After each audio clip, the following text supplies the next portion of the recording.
Los dos detectives encubiertos nunca lo vieron venir y para cuando Ronald Wilson apretó el gatillo, su ascenso desde los Stapleton Houses estaba casi completo. Ronald Earl Wilson nació en 1982 en Staten Island, Nueva York. Creció en los Stapleton Houses, un complejo de vivienda pública donde la vida callejera a menudo decidía tu futuro.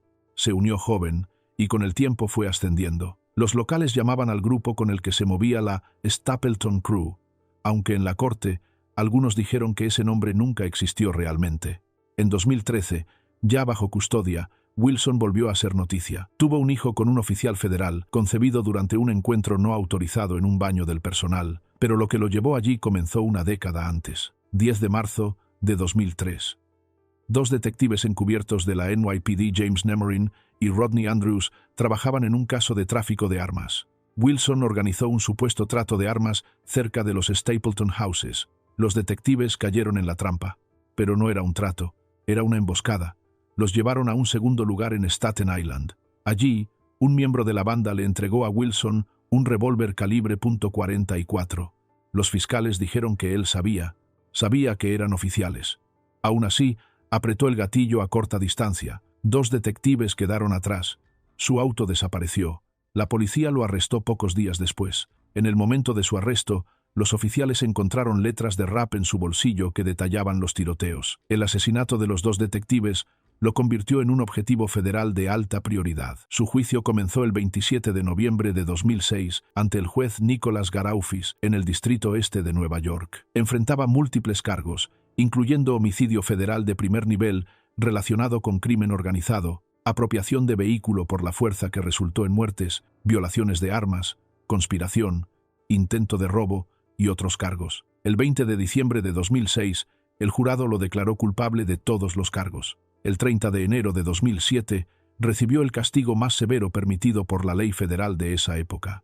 El caso de Wilson entró entonces en un largo proceso de apelación. En 2010, la Corte del Segundo Circuito anuló su condena. Los jueces dijeron que al jurado se le había informado de manera incorrecta que su negativa a declararse culpable o a testificar podía contarse en su contra. El caso volvió para una nueva fase de sentencia.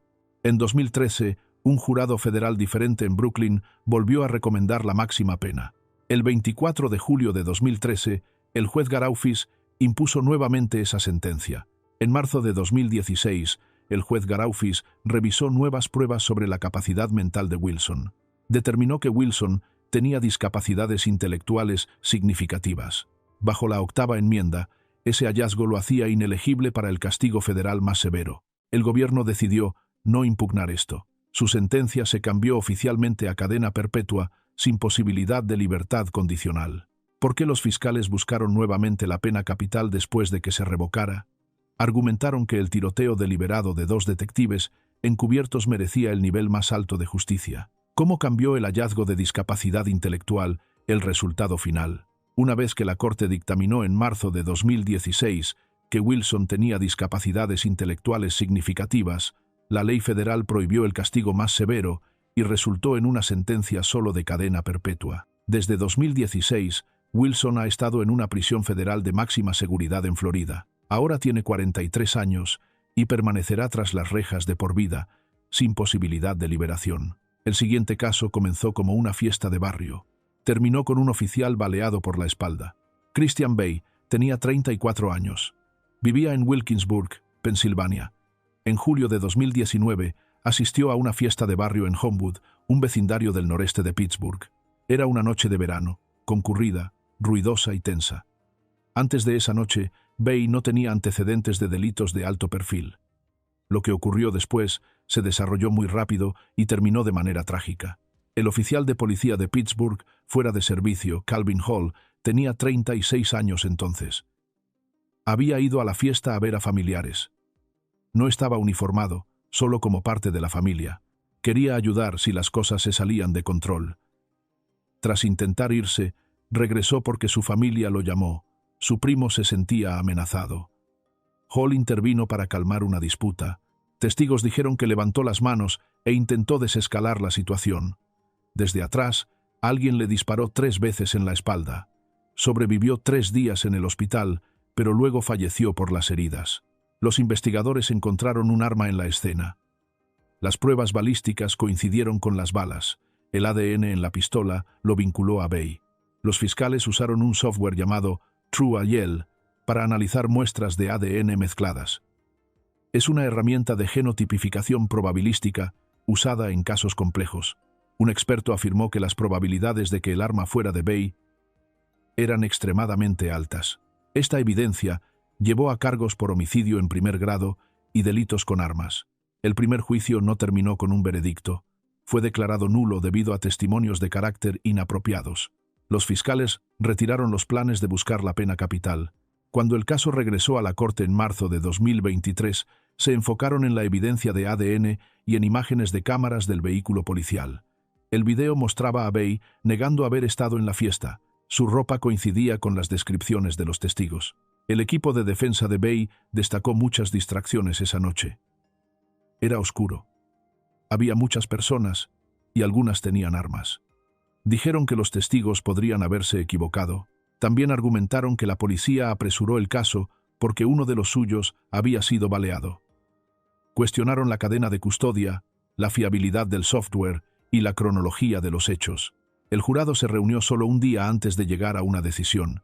El 13 de abril de 2023 lo declararon culpable de homicidio en primer grado y múltiples cargos por armas.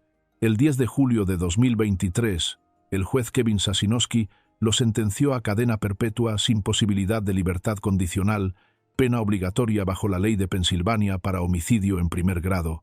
Durante la sentencia, Bay decidió no hablar. 4 declaraciones de impacto se leyeron en la corte. La madre y la prometida de Hall hablaron. La prometida dijo: «Nuestras vidas han cambiado para siempre. El dolor es indescriptible». Su madre dijo: «Desde el día que naciste, nos diste solo amor. Ha sido muy duro, porque sabemos lo que perdimos cuando te fuiste».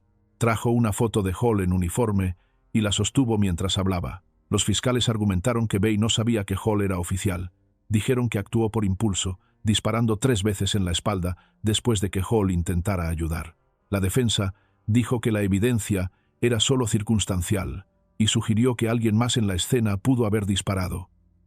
Pero la combinación de ADN, balística y video convenció al jurado. A julio de 2025, Christian Bay tiene 36 años, permanece tras las rejas en Pensilvania, sin posibilidad de libertad condicional, en una instalación estatal de máxima seguridad. Su condena ha dado a la familia de Hall y a la policía de Pittsburgh un cierto sentido de cierre. A continuación, 3 armas, 2 oficiales, un cuaderno. Kenneth Allen creció en los suburbios de Chicago. Los registros públicos ofrecen pocos detalles sobre sus primeros años o su familia. Hacia sus 30 años, ya tenía reputación de actuar de manera impredecible y de desconfiar fuertemente de la autoridad. A finales de 1978, vivía con Bianca Smith en lo que ellos llamaban un matrimonio de hecho. Las tensiones en casa se habían vuelto peligrosas. El 10 de diciembre, Bianca llamó a la policía y dijo que Allen estaba fuertemente armado y fuera de control. 3 días después, el 13 de diciembre, volvió a llamar. Cuando llegaron los oficiales, Allen negó la entrada a Bianca y les mostró armas de fuego. Testigos informaron que amenazó con disparar a cualquier oficial que entrara a su propiedad. El enfrentamiento duró 19 horas tensas. Vecinos y equipos de televisión lo observaron de cerca. Al final, se rindió sin disparar un solo tiro. Mientras Allen permanecía bajo custodia, un juez aprobó la búsqueda de su casa. Los oficiales encontraron 6 pistolas, un rifle, una escopeta y más de 1000 cartuchos de munición.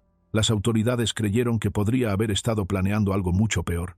3 meses después, Allen visitó a un cerrajero y preguntó si el vidrio de los autos policiales podía detener balas, insinuando planes que iban mucho más allá de la defensa propia.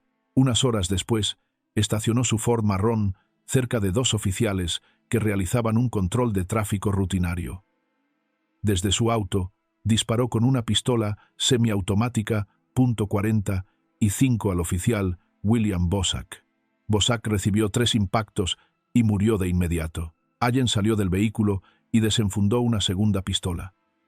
Disparó repetidamente contra el oficial Roger Van Schaik mientras rodeaban el patrullero. Al quedarse sin munición de la pistola, Corrió de nuevo a su auto y tomó un carabina calibre .30. Apuntó al herido Van Schaik, pero el rifle se trabó tras 2 o 3 disparos. Allen tomó el revólver de servicio de Van Schaik del cuerpo caído de Bosak. Se acercó a Van Schaik en el suelo y le disparó 2 veces a quemarropa. Permaneció allí hasta que llegaron las unidades de refuerzo. Luego escapó, vaciando más cargadores contra los oficiales que lo perseguían.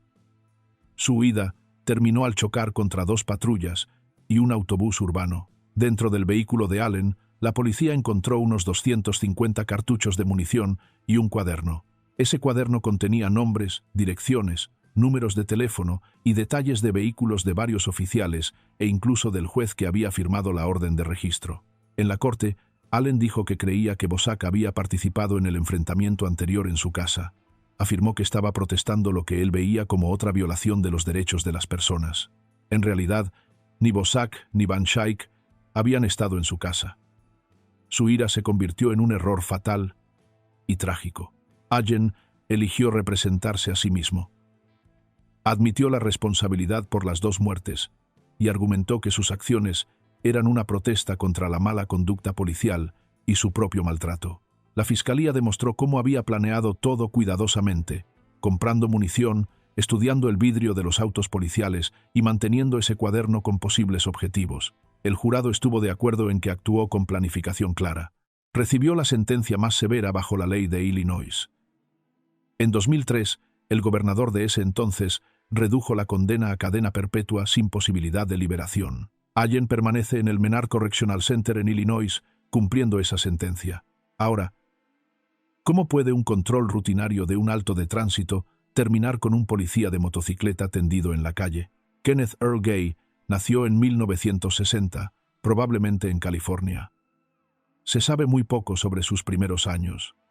Los registros públicos muestran que había cumplido tiempo en prisión. Tras su liberación, vivió en Los Ángeles con su pareja. Estaba casado, pero compartía un hogar con Pamela Cummings, mencionada en documentos judiciales. En fotografías de los años 80 se le veía bastante joven, delgado, afeitado, con bigote y cabello peinado hacia atrás, típico del estilo callejero de Ella en esa época. No hay registros de hijos ni de apoyo familiar cercano.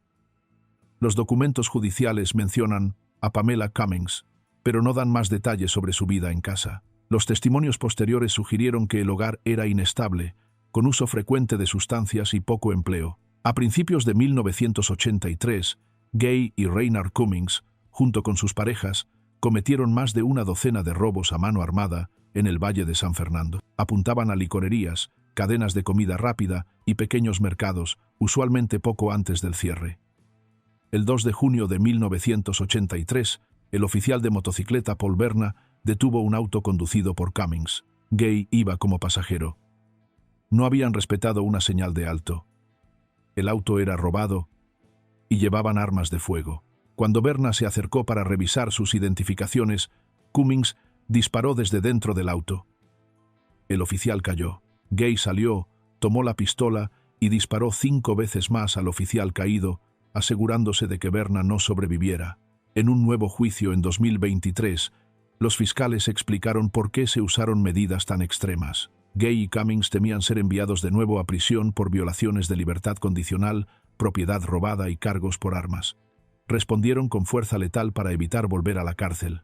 En 1985, jurados separados encontraron a ambos responsables de homicidio en primer grado.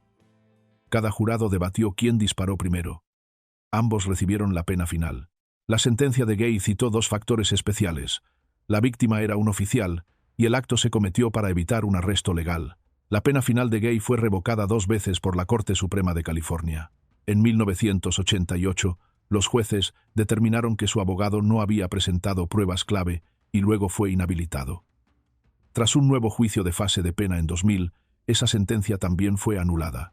En 2020, el tribunal anuló toda la condena y ordenó un nuevo juicio debido a errores adicionales del abogado. A mediados de 2023, Gay enfrentó un tercer juicio, esta vez enfocado solo en la culpabilidad. El proceso se retrasó por COVID-19 e incluso por un tribunal inundado. Los fiscales mostraron fotos de las víctimas con moretones y argumentaron que Gay y Cummings usaron fuerza letal para evitar la prisión. El equipo de defensa de Gay insistió en que él nunca apretó el gatillo.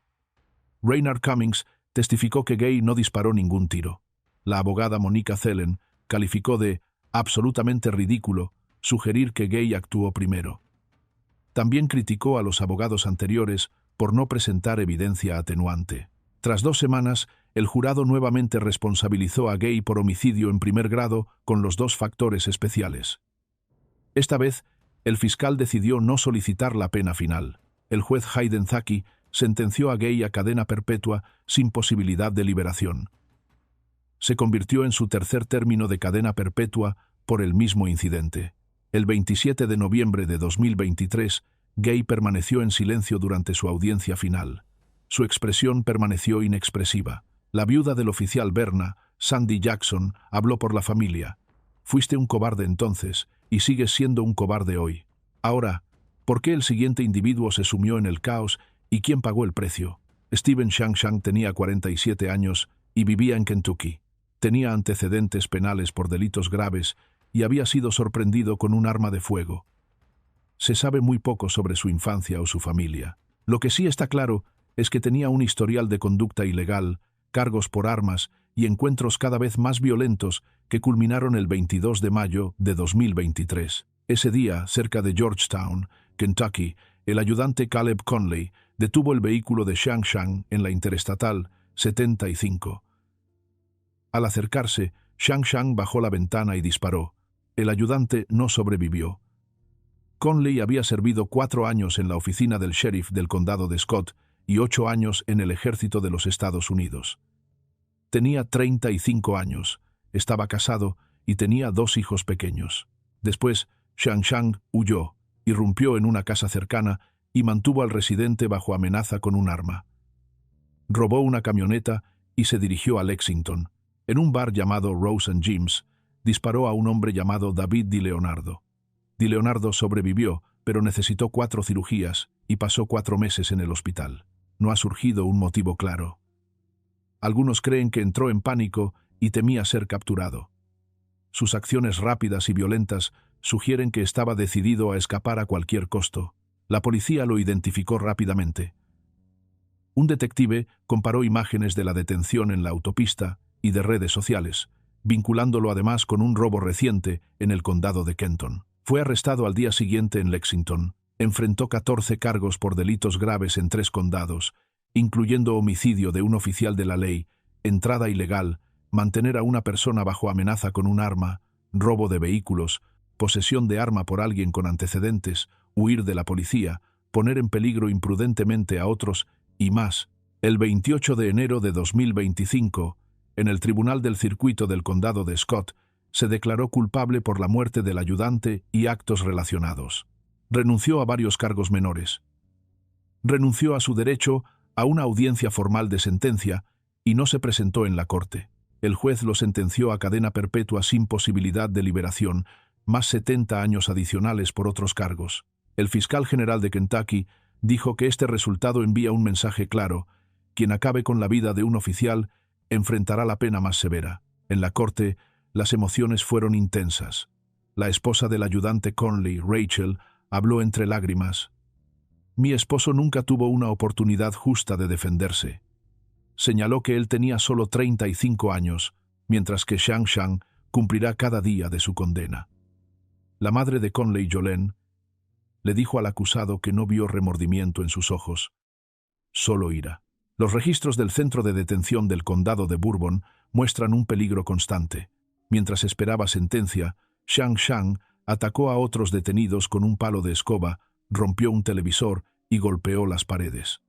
Incluso discutió planes para dañar a una oficial y trató de escapar. Las autoridades lo trasladaron entre distintas instalaciones para proteger a los demás. ¿Qué puede llevar a alguien a tomar a un paramédico contra su voluntad y convertir una autopista en escena de crimen? Jeremy Alexander Smith creció en Carolina del Sur. Tenía un largo historial de delitos graves, incluyendo robos a mano armada, allanamientos, toma de rehenes y numerosas infracciones en la cárcel. A mediados de marzo de 2024, Smith cruzó una línea. El 14 de marzo, tomó a la paramédica de 50 y 2 años Phonesia Machado Ford de su hogar, en el condado de Marion, Carolina del Sur. La obligó a subir a su BMW y de manera metódica le disparó en un área aislada. Luego robó su auto y comenzó a huir a través de las fronteras estatales. ¿Qué lo llevó a ese nivel? Los fiscales dijeron que fue un acto planeado. Usó un arma robada del compañero de cuarto de Machado Ford, lo que demuestra que no fue un acto impulsivo. Justo antes del amanecer del 15 de marzo de 2024, Smith apareció en la Interestatal 40 cerca de Tucumcari, Nuevo México, conduciendo el BMW blanco de Machado Ford con una llanta desinflada. El oficial de la Policía Estatal de Nuevo México, Justin Hare, un padre de 2 hijos de 35 años que servía desde 2018, se detuvo para ayudar. El aire de la mañana era frío y tenso. El oficial Hare ofreció llevarlo a la ciudad. Cuando se acercó al auto, Smith sacó una pistola 9 milímetros y disparó una vez en la frente. Luego se movió hacia la ventana del conductor y disparó 2 veces más al cuello y la mejilla. El oficial Hare cayó. Smith lo empujó al asiento del pasajero y se llevó el patrullero. ¿Por qué los disparos adicionales? Los registros judiciales y las imágenes de la cámara del vehículo muestran que quería eliminar cualquier posibilidad de ser atrapado. Se aseguró de que el oficial Hare no pudiera levantarse. El patrullero robado avanzó hacia el oeste hasta 110 Mayafa. Smith chocó en el condado de Guadalupe, arrastró al oficial Hare al borde de la carretera y luego huyó a pie. La radio del oficial Hare emitió una llamada de socorro. La búsqueda comenzó de inmediato. Los servicios médicos llegaron rápidamente, pero el oficial Hare falleció a las 7:21 a.m. Smith continuó huyendo. Robó un camión de plataforma en Cuervo. La policía dice que su objetivo era llegar a una exnovia en Albuquerque.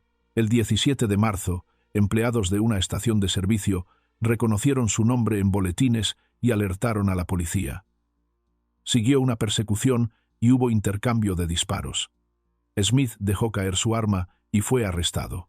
Se presentó por primera vez en la Corte Federal el 22 de marzo de 2024. Enfrentaba varios cargos, incluyendo robo de vehículo que resultó en muerte, delitos con armas, detención ilegal que causó muerte y posesión de armas robadas. Los fiscales podían solicitar la pena máxima, pero esa opción fue eliminada más tarde por el fiscal general. Para evitar un juicio completo, Smith se declaró culpable el 17 de enero de 2025. Aceptó cadena perpetua sin posibilidad de liberación, resolviendo todos los cargos federales en su contra. El 21 de abril de 2025, un juez le dio cadena perpetua sin posibilidad de liberación en prisión federal. Durante la sentencia, se describieron las imágenes de la cámara del vehículo en la corte. La familia del oficial Hare habló sobre el horror de escuchar el primer disparo y luego los 2 más a quemarropa. Queda una pregunta. ¿Hubiera cambiado el resultado una intervención de refuerzo más rápida? La cronología de la cámara deja pocas dudas. Smith actuó con precisión fría. Otra pregunta es si Carolina del Sur presentará cargos por el caso de Machado Ford. No se ha confirmado fecha de juicio ni planes de enjuiciamiento a nivel estatal. Jeremy Smith ahora tiene 33 años y cumple cadena perpetua bajo custodia federal. Está condenado por una serie de actos impactantes. ¿Es posible que el entrenamiento de un exsoldado lo haya llevado a disparar contra quienes acudieron a ayudar? Grady Wayne Wilkes nació en 1989, probablemente en Opelika, Alabama o sus alrededores. Esto se deduce por su posterior residencia en Auburn y su servicio en la Guardia Nacional de Alabama. Creció en una familia trabajadora y mostró interés por lo militar desde temprana edad. Para 2010 ya se había unido a la Guardia Nacional de Alabama, llegando a liderar un equipo de fuego de infantería, lo que indica que valoraba la disciplina y las reglas claras. Al momento del tiroteo, su novia Brooklyn Flaherty, también conocida como Isaacs, vivía con él. Tenían un hijo juntos. Su relación se convirtió en un punto clave durante el juicio. El 19 de mayo de 2019, la policía de Auburn acudió a una casa móvil en Wire Road alrededor de las 10:40 p.m. Respondían a un reporte de un incidente doméstico. Brooklyn había huido de la casa tras ser lastimada por él y tener dificultad para respirar. Le dijo a los oficiales que Grady representaba una amenaza para su vida. Los oficiales William Wechner, Evan Elliott, Webb Sistrunk y Ron Axelson llevaban chalecos antibalas y tocaron la puerta de Wilkes. Él respondió vestido con uniforme militar y portando al menos un rifle y una pistola Glock. Casi de inmediato, abrió fuego. El oficial Wechner murió a causa de sus heridas.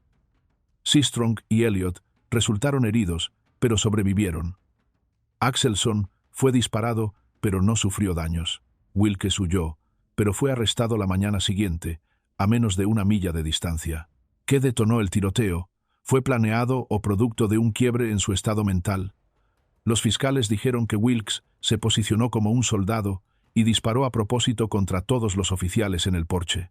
La defensa afirmó que sufría de trastorno bipolar y PTSD y era un bebedor empedernido, argumentando que su entrenamiento militar lo llevó a disparar en un momento de pánico. La selección del jurado comenzó el 31 de julio de 2022. Se rechazaron más de 75 personas para encontrar jurados capaces de juzgar tanto la salud mental como el uso de la fuerza de manera justa. El juicio abrió el 7 de agosto de 2023. La fiscalía mostró el video de la cámara corporal con las últimas palabras de Wechner. «Señor, ayúdame». Los oficiales testificaron que vieron a Wilkes apuntando y disparando a través de ventanas cubiertas, listo para la batalla. Wilkes habló en su propia defensa. Admitió que había lastimado a Brooklyn, llevaba chaleco antibalas y cargaba su arma, diciendo que era para protegerse del miedo. Describió una ira que lo dominó. La tristeza dentro de mí se convirtió en rabia. Te amaba y me quitaste todo. La agarré del cuello. Dijo. Afirmó que cuando los oficiales regresaron, pensó que podrían dispararle primero y que su entrenamiento militar lo hizo disparar sin pensar. Testigos expertos explicaron que su bipolar y PTSD, desde la infancia y adicciones, afectaron su mente. Un psicólogo forense testificó que estos problemas lo hicieron inconsciente de sus actos. El jurado, sin embargo, decidió que no era legalmente inimputable. El 15 de agosto, el jurado halló a Wilkes responsable de la muerte de Wechner y de intentar disparar a Elliott y Sistrunk. Lo absolvieron de intentar disparar a Axelson. En la sentencia, los jurados debían elegir entre cadena perpetua o pena capital. El 17 de agosto de 2023 le dieron cadena perpetua sin posibilidad de liberación anticipada, sin imponer la opción más severa. En su declaración final, Wilkes se dirigió a la familia de Wechner. «Lo siento mucho. No puedo expresarlo con palabras. Nunca podré compensarlo. Nunca podré devolverlo. Lo siento mucho», dijo. Sus palabras reflejaban arrepentimiento genuino, aunque llegara demasiado tarde. Próximo caso. Un oficial herido, un motivo desconocido, un vecindario en shock. Manuel Mengesha tenía 50 años cuando se presentó en un tribunal del condado de Fulton en agosto de 2022. Los registros públicos no ofrecen su fecha exacta de nacimiento ni detalles de su infancia o familia. Lo que sí está claro es que para marzo de 2015 vivía en South Fulton, Georgia, y estaba a punto de un grave enfrentamiento con la ley. En las primeras horas del 4 de marzo de 2015, la central recibió una llamada. Vecinos del vecindario Parks of Cedar Grove reportaron disparos y un fuerte disturbio. Varios oficiales se apresuraron al lugar. Entre ellos estaba el detective Terrence Green, quien había servido 22 años en el departamento de policía del condado de Fulton. Cuando llegaron a la casa, Mengesha ya se había ido. Luego se armó con un rifle AK-47 y durante los minutos siguientes abrió fuego contra casas cercanas y contra los oficiales en la escena. Aún se desconoce su motivo exacto. Pudo haber sido ira, desesperación o un colapso repentino. No hay indicios de que se estuviera defendiendo o apuntando a alguien en particular. Los oficiales respondieron desde una distancia segura. Entre destellos y ecos de los disparos, Mengesha fue alcanzado varias veces y pudieron detenerlo. El detective Green, buscando cobertura, recibió un disparo en la parte posterior de la cabeza. Fue llevado de urgencia al hospital, pero falleció el 15 de marzo de 2015. Las acciones de Mengesha dejaron a más de un oficial herido. En total, enfrentó 33 cargos, incluyendo homicidio intencional, intento de homicidio, daño a oficiales y otros delitos relacionados. El caso pudo haber llevado a la pena más severa. Sin embargo, en agosto de 2022, aceptó un acuerdo de culpabilidad, admitiendo responsabilidad en los 33 cargos. La jueza Jane Barwick lo sentenció a cadena perpetua más 375 años. Señaló que este resultado deja claro que los actos de violencia contra oficiales conllevan las consecuencias más severas. Mengesha probablemente eligió esta vía para evitar el riesgo de la pena máxima. Al declararse culpable, evitó a la familia del detective Green un largo juicio y garantizó que permanecería en prisión. La fiscal del distrito expresó su esperanza de que este veredicto lleve alivio y un sentido de justicia a los seres queridos y colegas del detective Green. El jefe de policía de South Fulton añadió que demuestra que los actos de violencia contra oficiales no tienen cabida en el Estado. El detective Green es recordado por sus 22 años de servicio constante. Dejó esposa y 4 hijos: Marquez, Samuel, Isaiah y Emmanuel, cuyas vidas cambiaron para siempre en cuestión de segundos. El próximo hombre huyó de una gasolinera. Horas después, un oficial veterano recibió un disparo en la cabeza. Stephen Lance Heard creció en Texas. A medida que envejecía, tuvo problemas con el alcohol y otras sustancias. También robaba información personal para cobrar cheques. Con el tiempo, se vinculó con un grupo supremacista blanco en prisión llamado la Hermandad Ariana. Fue arrestado varias veces y puesto en libertad condicional y bajo supervisión, pero violó esas condiciones más de una vez. A finales de 2005, la policía ya lo buscaba por violaciones a su libertad condicional. Sospechaban que usaba identidades robadas para cobrar cheques. El 27 de noviembre de 2005, Heard llegó a una gasolinera en Sansom Park con 2 mujeres en su camioneta. Una intentó pagar con tarjeta bancaria, pero la bomba no funcionó. La empleada anotó la placa del vehículo. Heard se puso nervioso y se marchó a toda velocidad. La policía lo persiguió hasta un campo cercano. La camioneta quedó atascada. Heard saltó y huyó a pie, dejando atrás a las 2 mujeres, quienes informaron a los oficiales que podría tener un arma. Dentro de la camioneta, la policía encontró herramientas para falsificar documentos. El oficial Henry Hank Nava Jr., junto a los oficiales Stephen Myers y Ernesto Tamayo, del equipo de respuesta crítica de Fort Worth, acudieron a un tráiler en Fort Worth para buscar a Heard. Tocaron la puerta con uniformes policiales. Heard se escondía dentro. Tomó un arma de un closet y disparó a los oficiales a través de la puerta principal. Una bala alcanzó al oficial Nava en la cabeza. A la tarde siguiente, Nava falleció. Heard salió por una ventana y mantuvo a una mujer dentro del tráiler durante varias horas. Finalmente, oficiales del SWAT rodearon la casa y Heard se entregó. Los fiscales dijeron que Heard temía volver a prisión. Su oficial de libertad condicional le había advertido que la policía lo buscaba. Amigos también afirmaron que Heard había amenazado con disparar a los oficiales si venían por él. Pruebas balísticas mostraron que apuntó directamente hacia la puerta. Los expertos coincidieron en que quería herir a alguien, no disparar al azar. En el juicio, la defensa argumentó que Heard podría no haber sabido que eran policías, mencionando paredes delgadas y aire acondicionado ruidoso.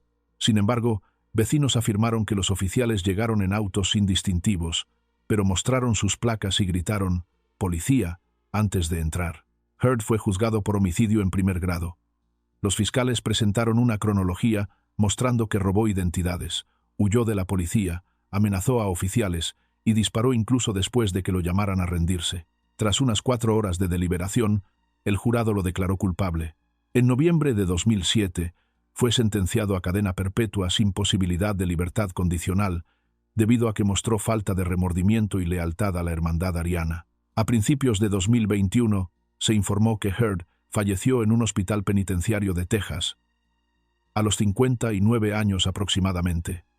La emboscada dentro de ese tráiler conmocionó a la comunidad. Pero, ¿cómo logra un solo recluso convertir un pasillo de prisión en un campo de batalla? Jesse Conegui nació en 1977 en Manila, Filipinas. Alrededor de 1986, su madre se casó con un militar estadounidense y la familia se mudó a Rome, Nueva York. Vivían en pobreza. Jesse tuvo problemas desde joven. Su hermano comentó que en algún momento mostró talento. En su adolescencia tardía comenzó a beber en exceso y a consumir drogas ilegales. También participaba en robos callejeros. Para 1995, Jesse fue enviado a prisión por tomar un automóvil sin permiso. Fue liberado en 2001, pero en lugar de rehacer su vida, se unió a una pandilla. Participó en robos armados, traslado de grandes cantidades de drogas controladas y varios enfrentamientos peligrosos. En prisión, estuvo repetidamente involucrado en incidentes disruptivos, incluyendo peleas con armas improvisadas y enfrentamientos con otros reclusos. El 25 de agosto de 2002, Jesse atrajo a un miembro de su pandilla, Carlos García, a una lavandería en Phoenix. 2 cómplices lo esperaban allí y dispararon contra García. Jesse luego le disparó 4 veces más en la cabeza, acabando con su vida. Más tarde, admitió lo sucedido. En 2008, un tribunal de Arizona le impuso cadena perpetua sin posibilidad de libertad. En junio de 2003, agentes federales arrestaron a Jesse por trasladar más de 5 kilogramos de drogas vinculadas a un grupo de la mafia de Nuevo México. Se declaró culpable en 2005 y un juez federal le dio 11 años de prisión. Para 2009, Jesse cumplía ambas condenas en Uspe, Canaan, Pensilvania. El 25 de febrero de 2013, se colocó en la parte superior de una escalera. Un oficial subía los escalones. Jesse lo derribó y luego utilizó 2 objetos punzantes caseros. Cortó a Williams más de 200 veces, además de pisotearlo y patearlo mientras más de 100 internos observaban en silencio. Cuando se le preguntó por qué lo hizo, dijo: «Ese tonto me faltó el respeto». En junio de 2017, los fiscales mostraron un video de 11 minutos del incidente en la escalera en un tribunal federal de Scranton. La defensa admitió el papel de Jesse, pero argumentó en contra de la pena máxima. El 7 de junio de 2017, el jurado lo declaró culpable del cargo más grave. 11 jurados votaron por la pena más severa, pero uno se negó. La ley estadounidense exige unanimidad para esa sanción. Debido a este desacuerdo, Jesse recibió cadena perpetua sin posibilidad de liberación el 10 de julio de 2017. El 11 de julio de 2017, el Departamento de Justicia confirmó la sentencia de por vida, formalmente impuesta en octubre por el juez Caputo. La presidenta del jurado dijo que apoyó la pena porque su propio hijo estaba en prisión. Otro jurado se mantuvo firme hasta el final. Incluso hicieron una pausa para orar juntos, esperando que tanto la familia de Jesse como la del oficial Williams pudieran encontrar algo de paz. El padre del oficial Williams, Don, estaba devastado. En la corte, gritó que la sentencia mostraba que la vida de su hijo no valía absolutamente nada. Él y grupos de personal penitenciario pidieron medidas legales más fuertes para proteger a los oficiales de correccionales, mencionando una propuesta llamada Eric's Law. Las normas federales bloquean actualmente una segunda revisión por jurado y el Congreso aún no ha aprobado cambios. Próximo paso: una pregunta, una respuesta, y luego 3 disparos a quemarropa. Si aún estás con nosotros, considera suscribirte para más historias importantes como esta. Demetrius Blackwell vivía en Nueva York. Tenía antecedentes penales que se remontaban a varios años. En 2000, cumplió 5 años de prisión por intentar quitarle la vida a alguien. Para mayo de 2015, tenía 35 años y residía en Queens Village. Los fiscales señalaron que padecía epilepsia grave y que había sido sometido a una cirugía cerebral unos años antes del incidente. Su defensa afirmó que esto afectó su juicio esa noche. Pero, ¿era eso suficiente motivo? ¿Lo consideraron así los cercanos al caso? El 2 de mayo de 2015, alrededor de las 6:15 p.m., los oficiales de civil del NYPD, Brian Moore y Eric Jansen, vieron a Blackwell en Queens Village. Parecía ajustar su cinturón. El oficial Moore bajó la ventana y preguntó: ¿Tienes algo? Blackwell respondió: Sí, tengo algo. Y luego abrió fuego desde menos de 5 pies de distancia. Testigos lo identificaron luego en una rueda de reconocimiento. Las pruebas balísticas vincularon el revólver Taurus .38 con las vainas encontradas. El ADN en el arma también lo relacionó con Blackwell. ¿Qué lo llevó a disparar tan rápido? Los fiscales dijeron que apuntó a Moore porque era oficial. El oficial Moore resultó gravemente herido. Una bala le golpeó la cabeza y otra lo destrozó, causando graves lesiones faciales. Jansen se cubrió detrás del coche y salió ileso. Moore fue llevado de urgencia al Jamaica Hospital, pero falleció 2 días después, el 4 de mayo de 2015. La fiscalía describió a Blackwell como una persona calculadora que abrió fuego sin advertencia, actuando por ira e intención, no por miedo. La defensa argumentó que su epilepsia y la cirugía cerebral previa provocaron una ruptura con la realidad y que sus acciones no estaban completamente bajo su control. Sin embargo, los registros médicos mostraron que no tenía un diagnóstico de trastorno mental durante el juicio. Aproximadamente 90 minutos después del tiroteo, la policía arrestó a Blackwell cerca del lugar. Se quebró en lágrimas dentro del coche patrulla. 2 meses después, en junio de 2015, enfrentó cargos formales, incluyendo causar una lesión que llevó a la muerte, intento de causar tal lesión, daño agravado a un oficial y posesión ilegal de armas. El juicio comenzó en octubre de 2017. La fiscalía presentó pruebas sólidas, 3 testimonios presenciales, evidencia de ADN en el revólver y correspondencia balística con las balas que hirieron a Moore. Argumentaron que Blackwell apuntó a Moore por ser oficial.